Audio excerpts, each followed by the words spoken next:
بیننده‌های عزیز با عرض احترام و صمیمیت برایتان سلام عرض می‌کنیم. نشر نوبتی برنامه اخباری وزارت کارهای داخلی را با امید تنظیم و آسودگی، تامین عدالت اجتماعی و رعایت قانون ترتیبات از فعالیت ملیته کشور منظور می‌داریم. در استودیو با شما ماهرخسار تولازاده.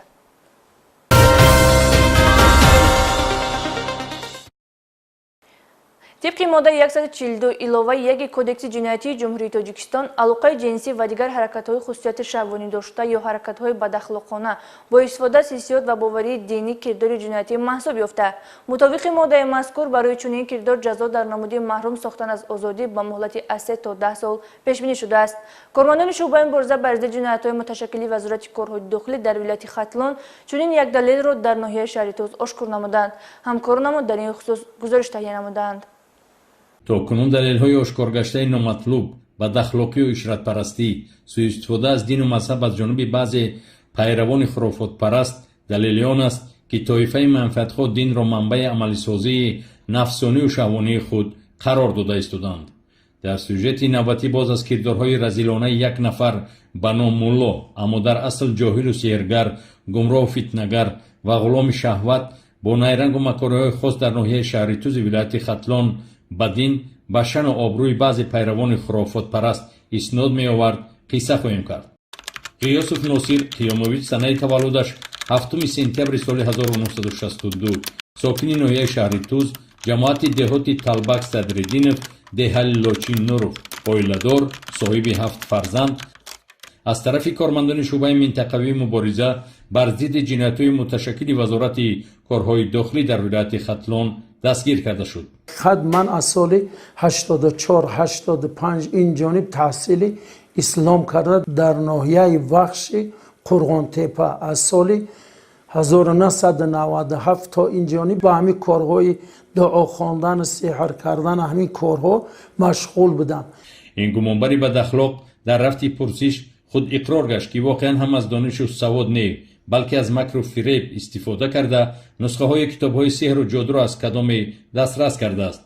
اشیایی که برای عملی کردن مردم فریبی استفاده میکرد مقرر است، اما کردار و رفتار و مناسبت ناصر غیاث از نام دین بیرون از معیارهای اخلاق است. رفته رفته مکارهای منفعت پرستیش دامنی وسیع پهن کرده به نام دعای و تدبیرها را گویا برای رشد تجارت، مناسبت اویلوی، اشغال منصب‌های سردرآمد و غیرها به مزاجانش وعده داده از خود نابغه ساخته حتی طریق تلفنی موبیلی از ناحیه شهر توز جمهوری تاجیکستان به فدراسیون روسیه با وعده‌های بی اساس مهاجران خرافات پرست را به دام خود کشیده است. یکی از مزاجانم از شهر دوشنبه شهنازه گفته دخترک او به من مراجعت کرد به سبب تلفن که همین اسفندیار کارم باید همین آدم بود که نه.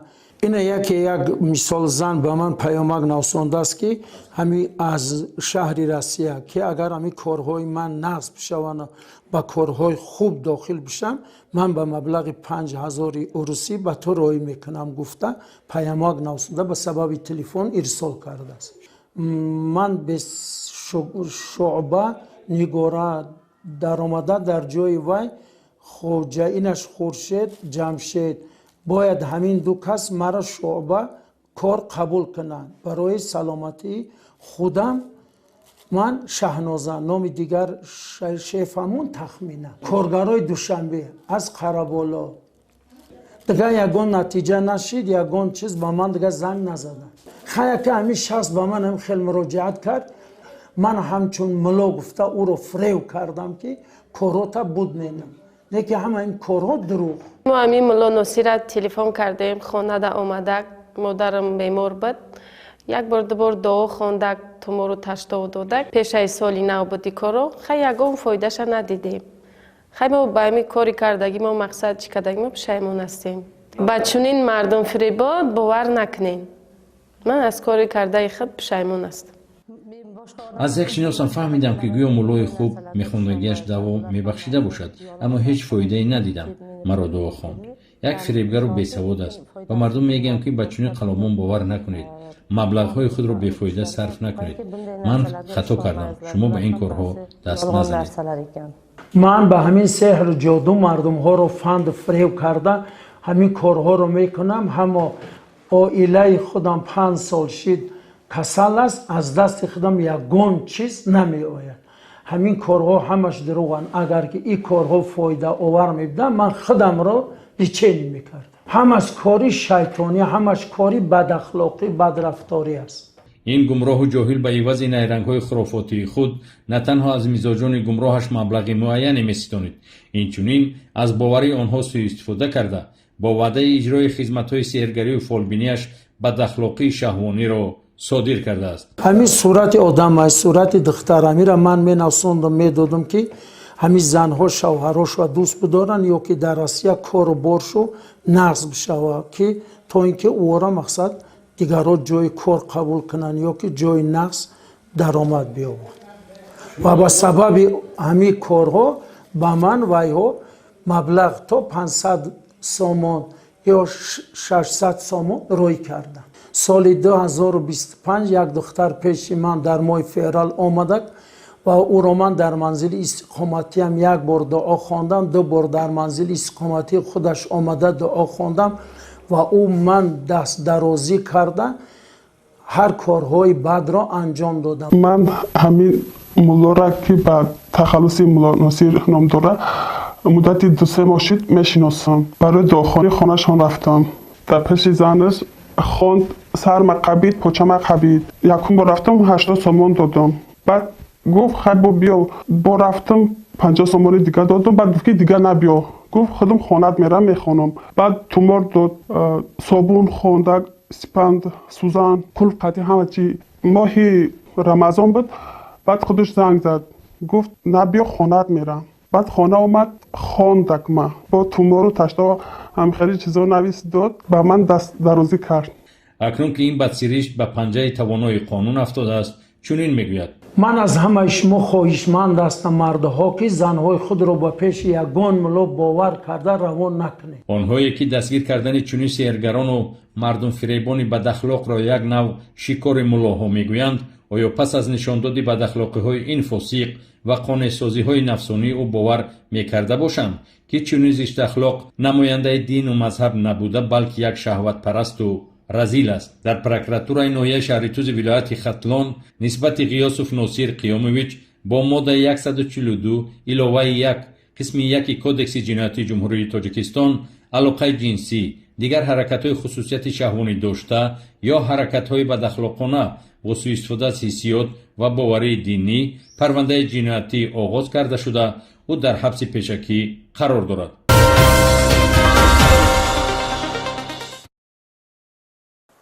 تحلیل ها نشان می‌دهد که نفران دست به سحرگری و جادوگری می‌زنند و از این حساب فایده مفت به دست می‌آورند. اکثرا دارای یگان معلومات طبی، دینی و حتی جمعیتی نبوده به خواندن دعای غلط و نوشتن تومار و تشتاب از کارافتادگان مبلغ طلب می‌نمایند. چنین دلایل‌ها از جانب کارمندان وزارت کارهای داخلی باز آشکار گردید. متوجه باشد به گزارش‌های آماده نموده همکارانمان. این حقیقت از این امجاد از رفتست که رخشون حقیقت که دنیا با آخر است آدمی که ونگا گفته که تی دعوای دانستن علمی غیب، پیشگویی تقدیر و تدبیر جستن به آن وسیله است که فالبینان و سحرگران به این واسطه با باوری ساکنان ساده و گمراه درآمده با استفاده از هر گونه اشیا گویا به کار افتادگان گشایشی کار به بیماران شفا بخشیده مناسبت‌های بین آدمان را گرم یا سرد میکنند. در نتیجه دور نمودن چهاربینی اپراتیوی جستجویی از جانب کارمندان ریاست مبارزه بر ضد جنایت‌های متشکل وزارت کارهای داخلی یک نفر جوانزن برای مشغول شدن به فالبینی، سحر جادو و دیگر کردارهای مردم فریبانه بازداشت گردید. بابا خانم رخشانه زیاداللهیونا سال تولدش 1995 ساکنی ناحیه رودکی با استفاده از کارت به فالبینی مشغول گردیده گویا تقدیر کار افتادگان را پیشگویی میکرده است. نام برده اول گمراهانی به نظرش آمده را گویا فال دیده خطرهای در آینده به آنها تهدید کننده را پیشگویی میکرده است و سپس برای رفع آنها به اشیاهای به مانند شمع، قلف و کلید و دیگر محصولات خوراکواری دعاخوانی کرده مبلغ طلب نموده به دست می آورده است. وقتی که من فال میبینم که راه بسته باشد میگویم که قلف رو بیار به من کشوده میدیم این همین کارها رو میکنم، یعنی که پیش روی کاری انسان ها رو میکشویم برای که این حقیقته. من باور دارم همه چیز که شما برای همین خاطری که میبیاین شما میخونم ایسوس میگم ایسوس یاردم کن همین انسان گفتم میخوانم через ایسوس گپ میزنم ایسوس یاردم میکنه ایسوس аз рӯи нишондоди боздошт гардида ӯ боварии динии худро тағйир дода ба дини масеҳӣ пайвастааст ва гӯё садои аз ғайб ба ӯ барои пешгӯии тақдири одамон кӯмак мекардааст. вақте ки гуфта ки руфӣ намешид бура номта руфӣ нака ман нома руфӣ накардам христианӣ шидам ман сос шидам ака саломатии ман сос шид камтар беҳтар шид бо овоз омад бо ҳамихе ҳолати кор шид не ки сахт хатар дорӣ тамоми баданат месӯза дар мекуна алов мегирӣ намехоҳ ягон каса хона пеш хона мери хона намефорад. далелҳои ҷой дорад ки бобохон ва рухшона аз содагии корафтодагон истифода карда бо роҳи мардумфиребӣ барои фарзанддор шудан аз шаҳрвандон тиловорӣ ва дигар ашёҳои арзишнокро низ аз они худ кардааст. ман пеши ҳами зана бо хону ва рухшона рафтам вақте ки шавҳари ман пеши ҳаму мерафта барои бефарзандиму мерафта вай аями шавҳари ман суми калон талаб мекард вақте ки вай сум намеёфта тиллои заната биёр гуфт ва вақте тиллои мара бурд додак ман шавҳарам вай ба ҷое ки моро ба гӯдакдорӣ чӣ кунам моро хунук карда ҷудо кард ва вай як рӯз ман дар бозор дид ман савдо дода будам омад гуфт ки апаҷон гуфт ҳамин шавҳари шуморо гармӣ карда гияйда ман тиллои шумо дар дасти мана шумо метавонед ки як рӯз биёед пеши ман шуморо бинам. ман гуфтам бовар нака гуфт бовар нака тиллоиту дар дасти манай гуфт. ман хестам пеш ҳамун занак рафтам гуфтам апаҷон хай ку бинам ки аниқ ҳамин гап роста гуфт ки ман шуморо мегардам дар асли аввалатон мегардамам зиндагитонро нағз мекунам. вақте ман гуфтам шумо чанд сум талаб мекунед ки мақсад ки ман ҳозир сум надорам дар дастам гуфт ки ман суми калон мегирам ай $100 зиёд мегирам ай $100 кам гирифта наметавонам. ман гуфтам надорам. гуфт мақсад гарданбанди тиллотона тен манда. ман гарданбанди тиллома гардона додам шуд гуфтам апаҷон намеши ки ҳамин зиндагӣ мон давом тия. гуфт ки не ман ҳамахе мекунам. гуфта ки ҳозир шавҳартон омода зиндагӣ мекунам. ба ҷои ҳамун шавад не нашид зиндагимо набарод шуд ҷудо шудем мо ба ду гӯда ин апашка мақсад ки раи банди фарзандкунӣ манам бастагӣ буд да мана аз чанд фарзанд маҳрум карда будем. вобаста ба ҳолати ҷой дошта нисбати боздошт гардида дар асоси моддаи 482 кодекси ҳуқуқвайронкунии маъмурии ҷумҳурии тоҷикистон протоколи ҳуқуқвайронкунии маъмурӣ тартиб дода шуда ба ӯ фаҳмонида шуд ки дар ҳолати такроран даст задан ба чунин кирдорҳо ба ҷавобгарии ҷиноятӣ кашида мешавад.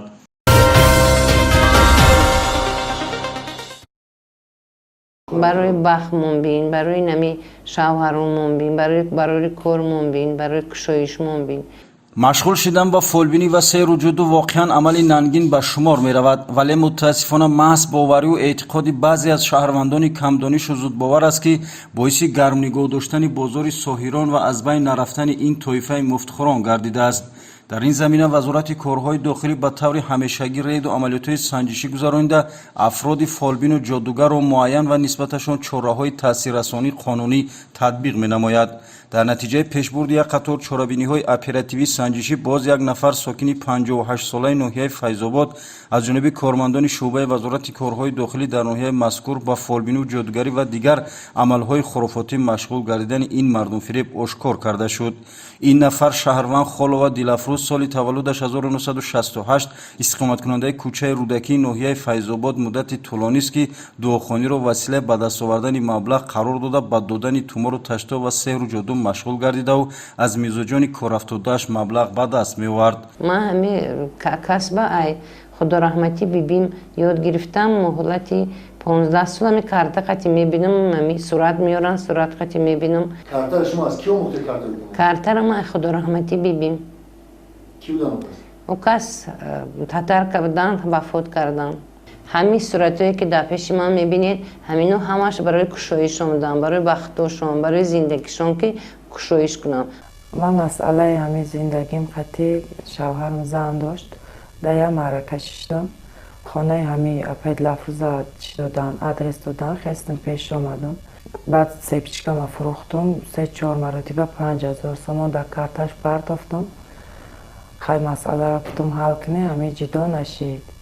зимни санҷиш ва пурсиши дастгиршуда ошкор гардид ки ин нафари рӯзгорида маҳз бо мақсади ба даст овардани маблағ ба ин амали нангин даст задааст. амира гуфта олати мардакиша бастем гуфтем дар болош ба мез таи хуб кун. ба чӣ хотир? ба хотире ки ҳам зиндагӣ ҳам занак хуб шавад зан фарзандша нигоҳ кунам. ай рӯҳи ҳамин занакбозӣ бигардад. ман истиқоматкунандаи шаҳри Роғун дар ноҳияи Файзобод фаҳмидам ки як та бо номи Апай Дилафрӯз картакушо будааст. хестам аз уҷо омадам, назди Апай Дилафрӯз муроҷиат кардам. гуфтам ки шавҳари ман бисёр арӯсбозӣ мекунад, мана фарзандонамро соз аҳамият наметиҳад. боз қулф дароим кард. гуфт бира 3 та қулф биги биё, як та резини эзор биги биё. овардам, ду қулфашро худаш гирифта, як қулфашро маро дод. дуо хондак, резини эзорро бастак, баргофт як та резинашро дар бурукат ку, ҳамун резине ки ҳамроҳи қулф гӯреҳ кардагай, иро ба байнаш пешоб ку, барда якҷо таи хоку. шавҳарат ғайр аз ту бо ҳеҷ кас хобу хез намекунад, ҳеҷ кор кардан наметавонад. афсӯс ки корҳои кадаеш ба ҳеҷ кор нарафтак, ҳеҷ нашиданд. мо якбора бадтар шидем, беҳтар нашидем. ва ҳамин аз онҳо хоҳиш мекунем ки назди сеҳргарҳо, фолбинҳо, картакушоҳо ҳеҷ кас бовар накунад, муроҷиат накунад, аз сабабе ки беҷо маблағашонро мегиранду ҳеҷ кӯмаке намерасонанд. шумо чанд сум даромад додед ҳамин каса? ҳар як бори омадагӣ 300-400 наздаш мемондам, сум додагиам. як рӯз ганҷина ном духтарак омад пеши ман ки ҳамин зиндагима мара ба фоҳишакӣ хисрам қапидаи шуда Россия. гуфт ки мара бин ки ҳамин хонаҳома ман метонам гирифта ёни хонаҳои шума, хонаҳое ки хатишу зиндагӣ мекардагира метонам гирифта ёни ки ман мерам сурат мепартовам ки ҳамин одаморо бин ки ақад мара корм мешава ё намешава. баъд рафтак 3 сурат партофт. якташ раиси ноҳия буда, якташ судя, якташ коргари ҷамоат.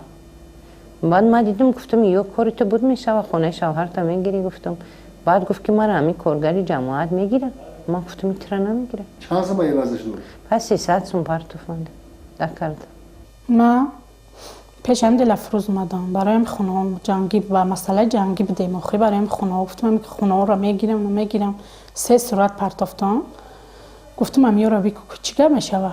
як бор 60 сум партофтамш, як бор 100 сум, як бор 100 сум, 300 сум. баъд чӣ кӯмак кард? ҳеҷ ягон корум наштади. ман намешинохтам, я черезия одамай мана пешам меварда. пушаймонам кардам, дигар намекунам.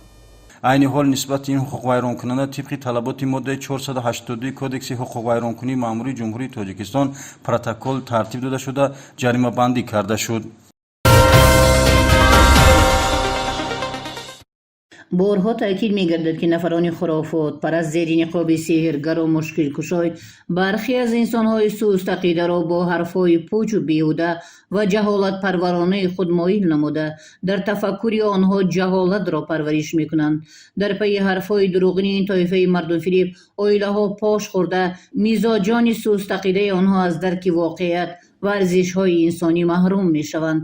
кормандони милитсияи Хатон дар идомаи муборизаи беамон зидди ашхоси ба сеҳру ҷоду ва фаъолбинӣ машғул як қатор амалиётҳои санҷишӣ гузаронида, боз чанд ҳолати мардумфиребии сокинонро дар ноҳияҳои Вахш, Ҷалолиддини Балхӣ, Ёвон, Кӯшониён, Қубодиён, Дӯстӣ, Абдураҳмони Ҷомӣ ва шаҳри Кӯлоб ки худро байни мардум фаъолбину ҷодубарор муаррифӣ намуданд, барои машғул шудан ба сеҳргариву ҷодугарӣ боздошт карданд.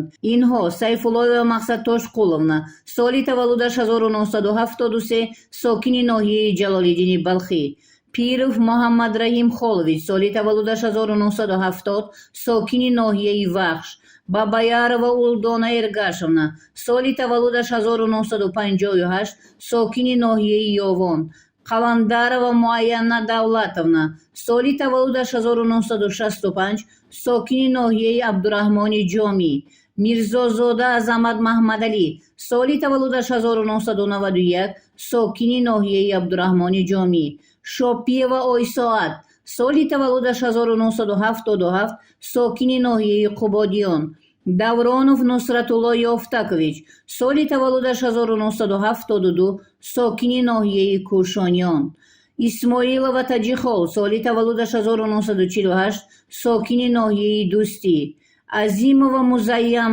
Абдулҳафизовна, соли таваллудаш 1969, сокини шаҳри Кӯлоб; ضمن سنجش معین کرده شد که نامبردگان مدتی در منزل‌های استقامتی خود شهروندان را قبول نموده به اجرای عملهای فعال بینی و سحرگری مشغول بودند و مزاجانشان که مردمان خرافات زده و گمراه بیش نیستند به سخنان و عملکردهای این طایفه مردم فریب باور کرده به نزدشان آمده و در مشکلاتشان کوشش می‌خواهند.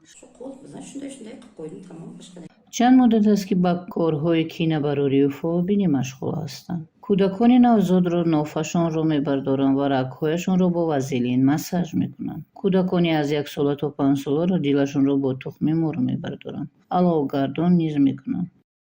یک مرتبه رفته بودم پیشش به ندیرم پرتفتگی بود. کینه گفته آورده بودم. کینه کرد لیکن فایده نکرد.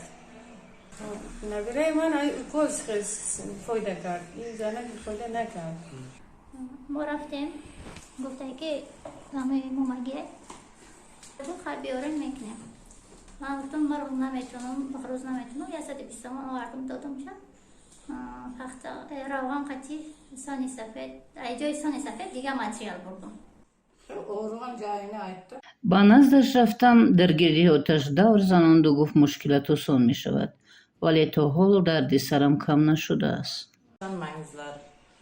نزد همین زنی فالبین آمدیم فهمیدیم که او کینه هم میکند. من فکر میکنم که کارش نادرست است و دروغ میگوید. از همه التماس میکنم که پوهایتون رو برای این خیل نفران صرف نکنید. اگر بیمار باشید به بیمارخانه روید.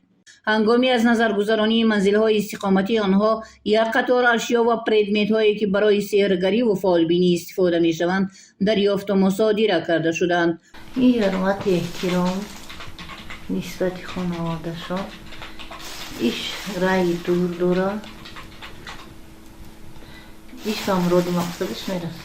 من از کارهای همین سحر و جادو زندگیم رو پیش میبرم و مدتی 4 ماه پیش من را امی ملیسو قپیده بودن با آزی تکرارن. وابسته به حالتهای مذکور نسبت نامبردگان طبق طلبات ماده 482 کودکس قویرانکنی مأموری جمهوری تاجیکستان پرونده های مأموری ترتیب داده شده و نسبت عظیم و مزیم عبدالحفیظovna که تکرارا دست به کردار خلاف قانون زده است پرونده جنایتی با ماده 240 علاوه 1 کودکس جنایتی جمهوری تاجیکستان آغاز گردیده تفتیشات ادامه دارد.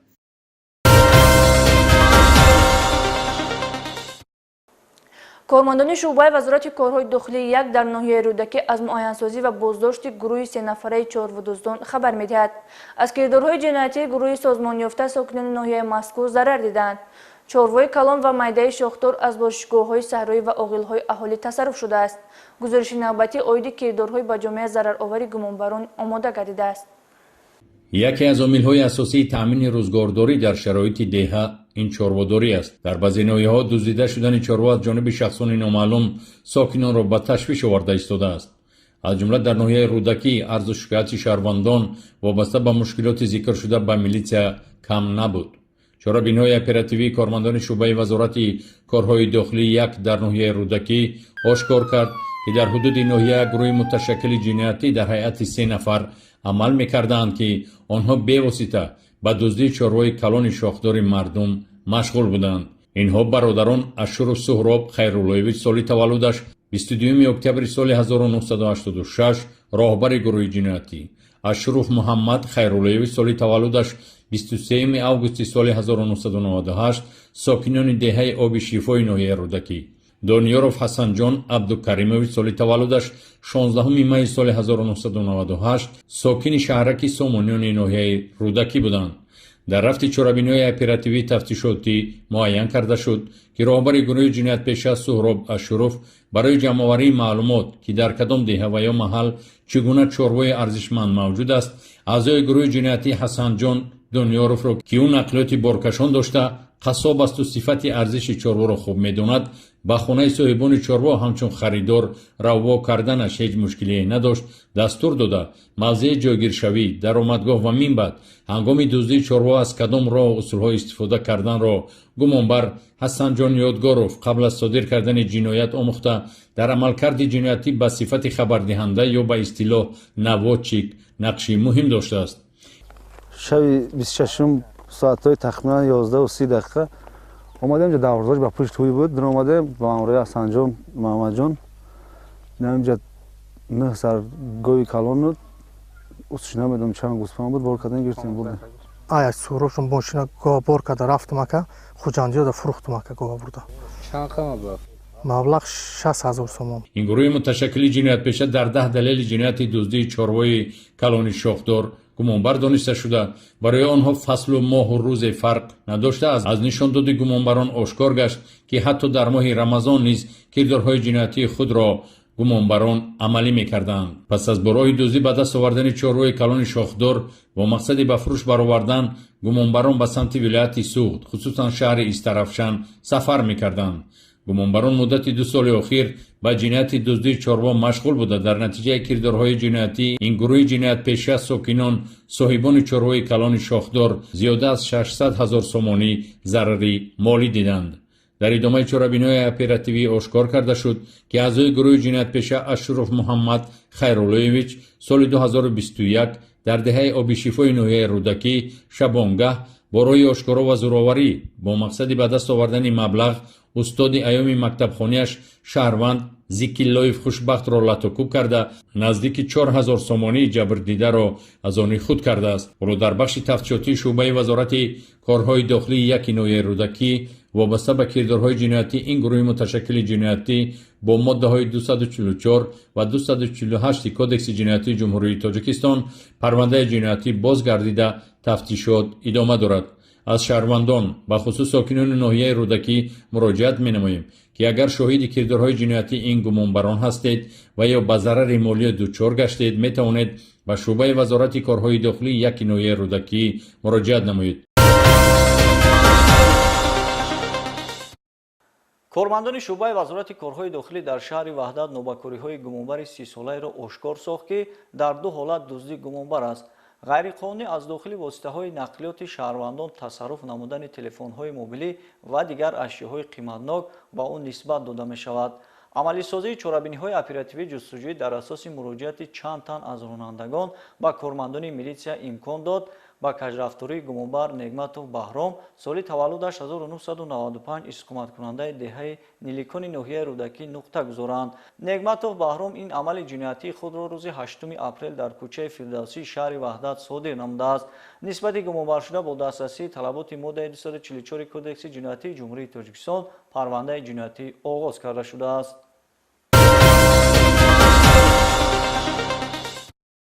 инҷо расидем ба фарҷоми барномаи имрӯза. хайр то дидори дигар сарбаланду хушрӯз бимонед.